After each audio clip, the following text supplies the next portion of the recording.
항상 재미있는 이야기로 다른 사람을 즐겁게 해주는 한 크리스찬 유대인이 있었습니다. 어찌나 말을 재미있게 하는지 왕궁에까지 그의 소문이 나서 왕의 부름을 받아 궁궐에 들어가서 왕과 대화를 하면서 좋은 대우를 받으며 살았습니다. 그런데 어느 날 왕에게 말실수를 해서 왕을 불쾌하게 만든 죄로 사형을 선고받고 감옥에 갇혔습니다. 이 사람은 너무 낙심이 됐습니다. 이미 인생이 끝난 것처럼 깊은 절망에 빠져버렸습니다. 드디어 사형 집행날 왕 앞에 끌려 나온 그에게 왕이 말했습니다. 네 죄를 생각하면 큰 고통을 주는 사형법으로 너를 죽여야 마땅하겠지만 그간에 나에게 재미있는 이야기를 해준 공로를 생각해 죽는 방법을 네가 선택하게 해주겠다. 그러자 이 사람은 얼른 오 은혜로운 왕이시여, 저는 늙어서 죽는 방법을 선택하겠습니다 라고 대답했습니다. 그렇게 해서 사형을 면하고 풀려났다고 합니다. 여러분, 어떤 경우에도 인생 다 끝난 것처럼 절망하면 안 됩니다. 어려울수록 긍정적으로 생각하며 그 고난 속에 숨겨진 하나님의 뜻을 찾고 고난의 배후에서 역사하시는 하나님을 믿고 의지해야 합니다. 오늘 본문 11절 12절에 참으로 귀한 말씀이 있습니다. 내 아들아, 여호와의 징계를 경히 여기지 말라. 그 꾸지람을 싫어하지 말라. 대저 여호와께서 그 사랑하시는 자를 징계하시기를 마치 아비가 그 기뻐하는 아들을 징계함같이 하시느니라. 하나님의 자녀가 당하는 모든 고통에는 하나님의 뜻이 있으므로 환난을 부정적으로만 생각하지 말고 하나님의 사랑을 받고 있다는 증거로 삼아야 한다는 것입니다. 이것이 지혜이며 지혜로운 자의 삶이라고 하는 말씀입니다. 13절부터 15절에는 지혜가 주는 유익에 대해 말씀합니다. 지혜가 주는 유익은 한마디로 복 있는 자가 되는 것입니다. 지혜를 얻은 자와 명철을 얻은 자는 복이 있다고 말씀합니다.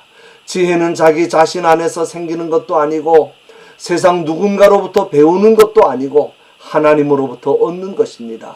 하나님께서 그의 사랑하시는 자들에게 은혜로 주시는 것입니다. 그러므로 지혜를 가졌다는 것보다 더 큰 축복은 없습니다. 지혜를 얻는 일은 세상의 은이나 정금이나 진주를 얻는 일보다 더 나은 일이기 때문입니다. 욥기 28장 15절에도 지혜는 순금으로도 바꿀 수 없고 은을 아무리 많이 달아주어도 지혜의 값을 당할 수 없다고 말씀했습니다. 세상의 그 무엇보다도 귀중하며 세상의 그 무엇과도 바꿀 수 없는 것이 지혜라고 하는 말씀입니다. 그러므로 이 세상의 보화는 갖지 못했다 해도 지혜를 소유했다면 가장 큰 행복을 누리는 사람이라는 뜻입니다.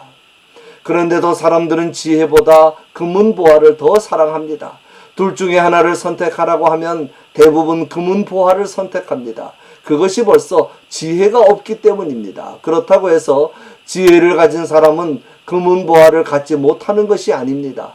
하나님의 복을 소유한 신자는 이 세상에서 하나님 제일주의로 살기 때문에 금은 보화를 가지고 사용하면서도 그것들의 노예가 되지 않기 때문에 물질에 구애받지 않고 항상 행복할 수가 있는 것입니다.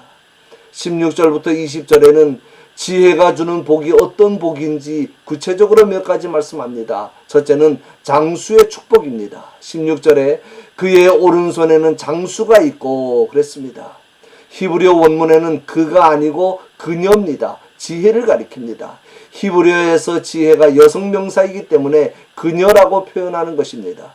지혜의 오른손에는 장수가 있고 그랬는데 장수가 귀한 축복인 것만은 사실입니다. 성경에 장수의 축복을 약속하신 말씀이 많습니다. 그리고 장수가 꼭 이 세상에서의 장수만을 말하는 것이 아닙니다.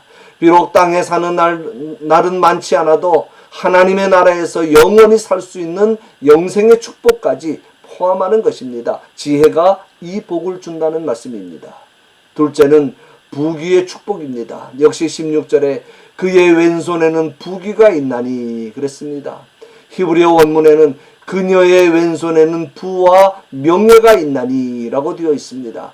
장수의 복과 부와 명예의 복은 사실상 한 묶음입니다. 이 세 가지가 함께 있을 때 더 의미 있는 큰 복이 되는 것입니다.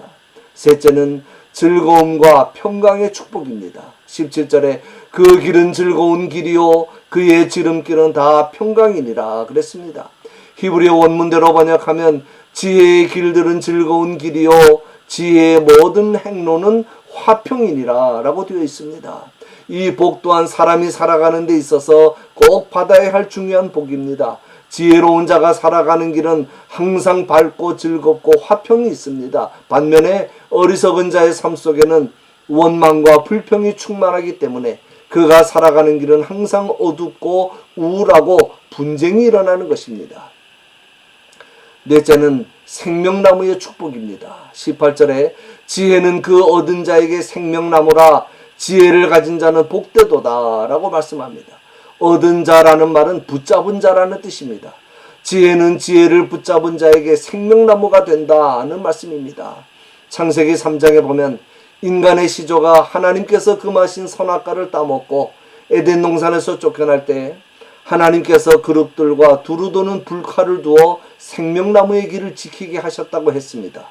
에덴 동산에서 타락함으로 인간은 생명나무의 열매를 먹지 못하게 된 것입니다. 그런데 그 생명나무의 길을 먹을 수 있는 길을 허락해 주셨는데 그 길이 바로 하나님의 지혜를 가지는 일이라는 말씀입니다. 즉 하나님의 지혜는 구원과 영생과 깊은 관계가 있습니다. 하나님의 지혜를 얻지 못하면 구원도 없고 영생도 없습니다. 그러므로 지혜를 가진다는 것이 얼마나 큰 은혜요 축복입니까? 21절부터 26절에는 하나님의 지혜를 가진 자는 어떤 삶을 살아야 할 것인가를 말씀하면서 그에 따르는 축복도 함께 말씀합니다. 하나님의 지혜를 가진 자는 어떤 삶을 살아야 합니까? 한 가지입니다. 21절에 있습니다. 지혜와 근신을 지키고 눈앞에서 떠나지 말게 해야 합니다. 지혜와 근신을 같은 뜻으로 말씀합니다. 사실 완전한 지혜는 사리의 시비와 가부를 바르게 판단하는 것입니다. 내 눈앞에서 떠나지 말게 하라는 말씀은 피하거나 미끄러져 나가지 않게 하라는 뜻입니다. 종합하면 모든 생각이나 행동을 항상 하나님의 말씀과 뜻에 입각해서 바르게 하라는 말씀입니다. 이것이 완전한 지혜와 근신을 지키는 지혜로운 자의 삶입니다. 그렇게 사는 자에게 주시는 축복이 몇 가지 있습니다. 첫째는 영혼의 생명이 됩니다. 22절에 그리하면 그것이 내 영혼의 생명이 된다고 말씀했습니다. 모든 언행을 항상 하나님의 뜻과 말씀에 입각해서 바르게 행하는 자에게는 그들이 가진 지혜가 영혼의 생명이 된다고 하는 것입니다. 하나님의 자녀가 혹시 영적으로 게을러지거나 또는 낙심하고 낙담하여 잘못된 길을 갈 때 지혜가 그 모든 잘못된 것들을 막아주고 다시 소생할 수 있도록 해준다는 말씀입니다.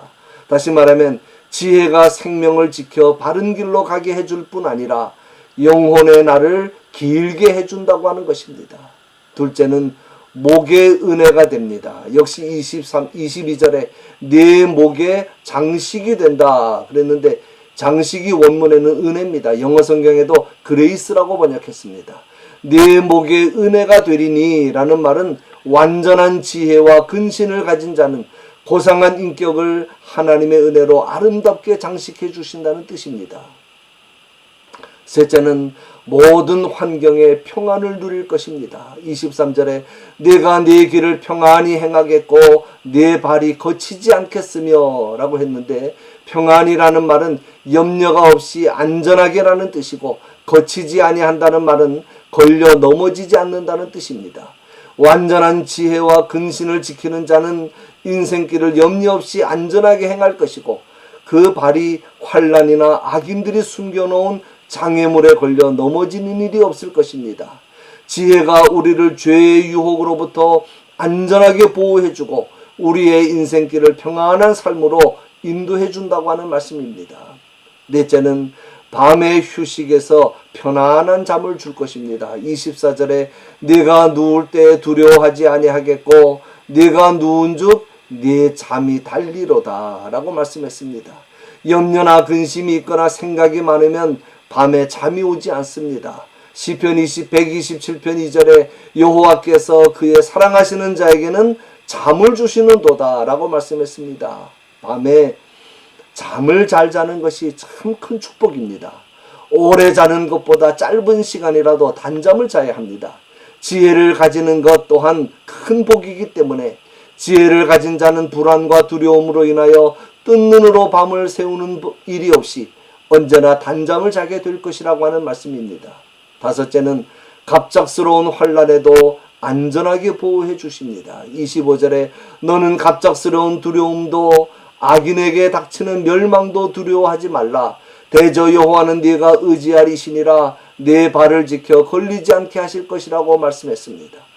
보통 사람들은 악인들이 멸망당하는 것을 볼 때 나에게도 무슨 일이 있지 않을까 해서 두려움을 가집니다. 그러나 하나님의 완전한 지혜와 근신을 지키는 자는 악인들이 갑자기 멸망하는 일을 보고도 두려워하는 일이 없습니다. 하나님은 우리가 신뢰할 수 있는 분이시므로 하나님을 신뢰할 때 하나님께서 우리의 발을 보호해 주셔서 넘어지지 않게 해주시기 때문입니다. 결론입니다. 지혜로운 자의 특징이 겸손이고 미련한 자의 특징이 교만입니다.